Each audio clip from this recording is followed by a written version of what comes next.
नमस्कार। आज के इस खास विश्लेषण में स्वागत है।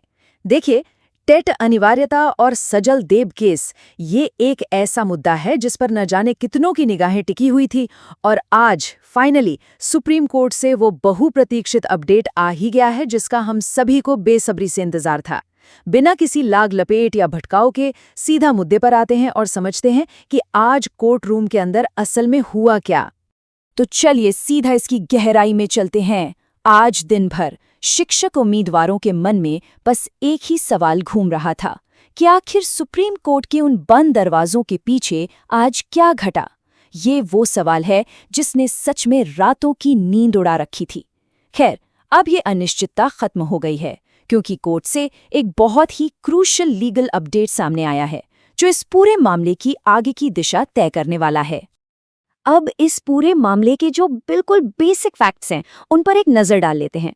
अगर हम तथ्यों को देखें तो चीज़ें एकदम क्लियर हो जाती हैं। ये मामला आधिकारिक तौर पर त्रिपुरा सरकार बनाम सज्जल देव के नाम से दर्ज है। इसका डायरी नंबर है 45051/2024। आज इसकी सुनवाई सुप्रीम कोर्ट के कोर्ट नंबर 8 में हुई और आइटम नंबर था 28। और सबसे जरूरी बात, इस पूरे मामले को माननीय जस्टिस दीपांकर दत्ता और माननीय जस्टिस सतीश चंद्र शर्मा की प्रतिष्ठित बेंच ने सुना। ये वो ठोस बुनियादी तथ्य हैं जो आज की इस पूरी कानूनी प्रक्रिया का मुख्य आधार रहे। अब देखते हैं कि आज दिन भर का माहौल कैसा रहा, क्योंकि आज का दिन काफी उथल-पुथल भरा था। सुबह से ही डिस्प्ले बोर्ड पर इस केस की लगातार ट्रैकिंग शुरू हो गई थी। हर कोई बस स्क्रीन पर टकटकी लगाए बैठा था। फिर 12 बजे से 1 बजे के बीच समय के काफी उतार चढ़ाव देखने को मिले। कभी लगता अभी सुनवाई होगी, कभी लगता समय आगे बढ़ गया। इससे जो इंतजार का तनाव था ना, वो और भी ज्यादा बढ़ गया। लेकिन फाइनली लंच के बाद वो अहम वक्त आया जब जजों की बेंच के सामने इस केस को पुकारा गया और फिर दोनों पक्षों के वकीलों ने पूरे जोर शोर और तैयारी के साथ अपनी अपनी शुरुआती दलीलें कोर्ट के सामने रखीं। तो सबसे महत्वपूर्ण बिंदु ये है कि आज की पूरी सुनवाई का जो सबसे बड़ा निष्कर्ष है वो ये नंबर 2 है। जी हाँ, दोनों पक्षों की जोरदार दलीलें सुनने के बाद और इस मामले की संवेदनशीलता को बारीकी से समझने के बाद अदालत ने अपना फैसला सुनाया और वो फैसला ये है कि इस केस को ठीक 2 सप्ताह के लिए स्थगित कर दिया गया है। इसका सीधा सा मतलब ये है कि अब इस मामले पर जो भी अगली बड़ी बहस या गहन कार्यवाही होगी वो आज से पूरे 2 हफ्ते बाद ही निर्धारित की जाएगी। और देखिए, किसी भी तरह के भ्रम या कन्फ्यूजन से बचने के लिए हम सीधा कोर्ट के बिल्कुल सटीक और आधिकारिक शब्दों को देख सकते हैं। ये कोई हवाई या सुनी सुनाई बात नहीं है। कॉज लिस्ट और डिस्प्ले बोर्ड पर बिल्कुल साफ साफ ये शब्दावली लिखी गई थी, ओवर लिस्ट आफ्टर वीक्स 2। ये लिखित प्रमाण इस बात की 100% पुष्टि करता है।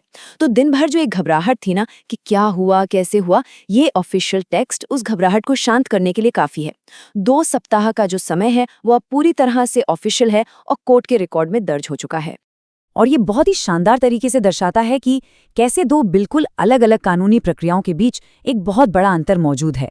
इस अंतर को समझना हमारे लिए बहुत जरूरी है। एक तरफ बाईं ओर है सजल देव केस, जिसके बारे में हमने अभी बात की कि ये 2 हफ्ते के लिए स्थगित हो गया है। लेकिन दूसरी तरफ दाईं ओर है टीईटी रिव्यू पिटिशन, यानी पुनर्विचार याचिका। इस पिटिशन की सुनवाई जजों के चेंबर में पूरी तरह से गोपनीय तरीके से होनी थी और इसका जो विस्तृत लिखित आदेश है वो अभी आना बाकी है।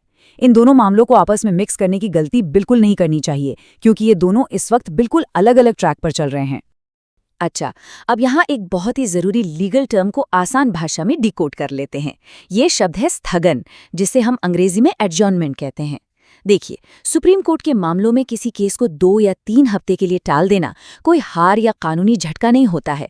इतने बड़े और संवेदनशील मामलों में ये एक बहुत ही नॉर्मल सी और स्थापित जुडिशियल प्रोसेस है।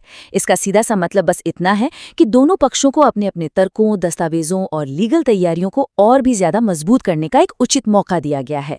तो इसे किसी निराशा की तरह नहीं, बल्कि एक जरूरी और तार्किक कानूनी कदम की तरह ही देखा जाना चाहिए। तो इस पूरी स्पष्टता के बाद अगला कदम क्या होना चाहिए?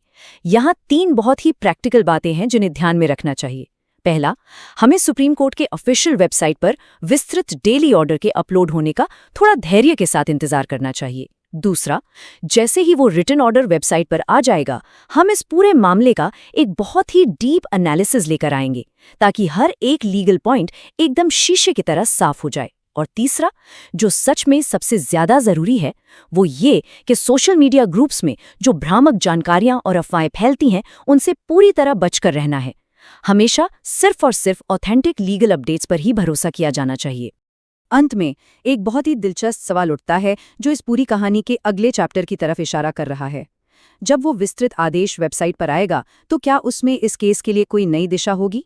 आज कोर्ट का जो शुरुआती रुख रहा और जो दलीलें दी गईं, उन्हें देखते हुए वो लिखित आदेश क्या नए कानूनी संकेत लेकर आएगा? ये सच में एक ऐसा सवाल है जो कानूनी बारीकियों को और गहराई से समझने की उत्सुकता पैदा कर देता है। खैर, जैसे ही वो ऑफिशियल ऑर्डर आएगा, हमारा ये विश्लेषणात्मक सफर तथ्यों के साथ ऐसे ही आगे बढ़ता रहेगा। इस खास चर्चा में साथ जुड़ने के लिए बहुत बहुत धन्यवाद।